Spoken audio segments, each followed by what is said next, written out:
Irgi to krzewy należące do rodziny różowatych. Istnieje bardzo dużo gatunków, minimum 50. Dodatkowo tworzą one ze sobą mieszańce międzygatunkowe.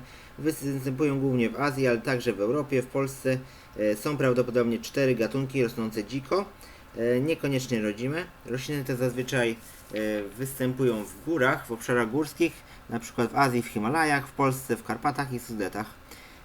Irgi są zazwyczaj krzewami, ale jeśli chodzi o gatunki ozdobne, są to zazwyczaj niskie rośliny okrzywowe. Jedną z najbardziej popularnych roślin tego typu jest irga pozioma. Jest ona bardzo mrozoodporna i toleruje zanieczyszczenia powietrza, dlatego bardzo często się nasadza w tzw. zieleni miejskiej, w parkach czy przy centrach handlowych. Irgi ogólnie należą do roślin bezproblemowych, prostych w uprawie, mają małe wymagania glebowe, są odporne na choroby i szkodniki, susze. Większość jest wystarczająco mrozoodporna. Wiele gatunków ma zimozielone liście i bardzo dekoracyjne, długo utrzymujące się owoce. Irgi mogą być sadzone w gruncie, najlepiej na agrotkaninie lub na skalniakach czy w dużych donicach. Są też irgi szczepione na pniu. Preferują one słońce, wtedy mają dużo kwiatów i owoców, ale rosną także jak najbardziej w półcieniu i nawet w cieniu, szczególnie gatunki zimozielone.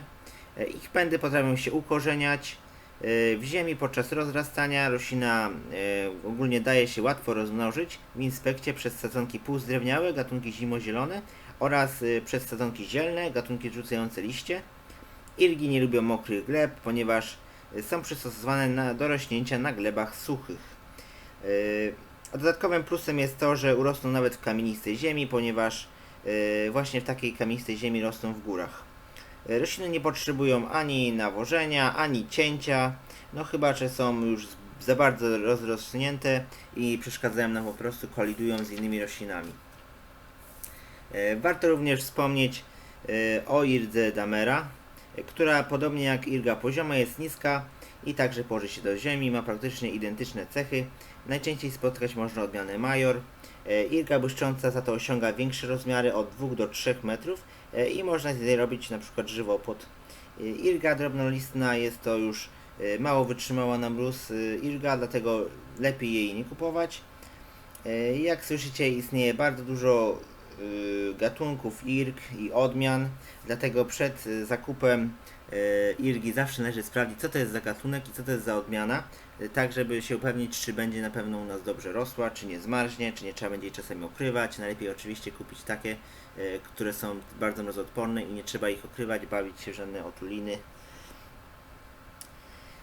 Ja polecam tą irgę jak najbardziej poziomą, którą tutaj widać. Ona jest bardzo fajnie mrozoodporna, ładnie wygląda, jest zimozielona i jest rośliną okrywową.